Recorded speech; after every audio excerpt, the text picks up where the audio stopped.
Jumpa lagi bersama Alura Film. Untuk kali ini saya akan menghadirkan tayangan tentang Layangan Putus episode 8A. Selamat menyaksikan. Di episode sebelumnya, Kinan berhasil menjebak antara Lydia dan Aris.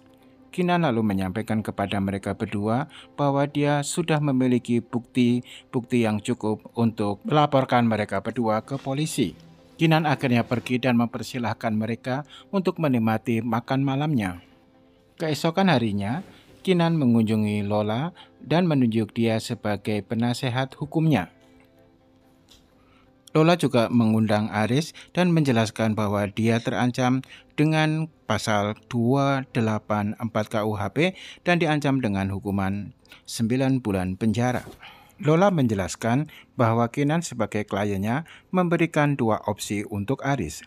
Yang pertama adalah dia akan dilaporkan ke polisi dan bisa dituntut dengan hukuman penjara, atau yang kedua, dia tidak akan dilaporkan ke polisi dengan catatan bahwa dia harus meninggalkan Lydia dan Ira dan menandatangani perjanjian dengan notaris. Lola memberikan kesempatan kepada Aris untuk memikirkannya dalam waktu 7 kali 24 jam. Sebelum Aris pergi, ia menyampaikan kepada Kinan bahwa Kinan tidak akan bisa memisahkan antara dirinya dan Raya anaknya. Setelah Aris pergi, Lola menyampaikan kepada Kinan dan menasihatinya agar ia mempertimbangkan kembali untuk melaporkan Aris. Namun Kinan tetap bersikukuh dengan keputusannya. Aris akhirnya menuju ke tempat Lydia dan menyampaikan bahwa Kinan mengancamnya untuk melaporkan ke polisi dan menyeret Lydia. Lydia mempertanyakan bagaimana mungkin Kinan akan melaporkan dirinya dan Aris ke polisi. Itu artinya Kinan mempermalukan Aris, Raya, dan juga dirinya sendiri. Aris menenangkan Lydia dan berjanji untuk tidak menyeret Lydia dalam kasus ini. Sementara itu, di rumah Kinan menuju ke kamar Raya dan mendapati Raya sudah tertidur.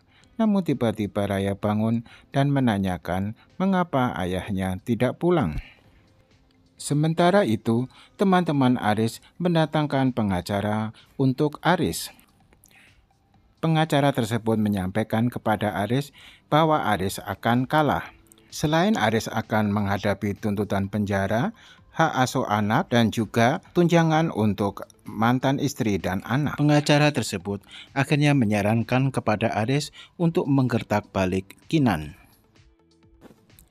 Sesampai di tempat Lydia mempertanyakan kepada Aris mengapa kontaknya bukan nama Lydia. Akhirnya Aris menyerahkan kepada Lydia untuk memberikan namanya sendiri di kontaknya, dan Lydia memilih nama Yu. Sementara itu, di rumah, Raya tidak mau makan karena ia teringat terus oleh ayahnya. Akhirnya Kinan menawarkan kepada Raya untuk menghubungi ayahnya. Oleh ayahnya, Raya diberitahu bahwa Papip dan Mamimnya sedang bermasalah, sehingga Papipnya tidak bisa pulang sementara. Aris pun meminta kepada Raya agar bisa menjaga mamanya. Namun saat telepon hendak ditutup, tiba-tiba Lydia menyapa Raya. Raya menanyakan kepada ibunya mengapa Lydia ada di sana. Sementara itu, Aris pun menanyakan kepada Lydia mengapa ia menyapa Raya. Lydia pun menjawab bahwa sampai kapan Aris akan menutupinya. Keesokan harinya, Kinan dan Lola bertemu dengan Aris dan pengacaranya. Lola menunjukkan beberapa bukti tentang perselingkuhan Aris. Di antaranya adalah daftar manifest penerbangan ke Turki dan beberapa transfer ke Lydia. Pengacara tersebut menyampaikan bahwa bukti-bukti tersebut adalah lemah dan kemungkinan Kinan menang adalah sangat kecil. Wah, gila juga nih keretakan pengacara ini. Ya, bersambung deh.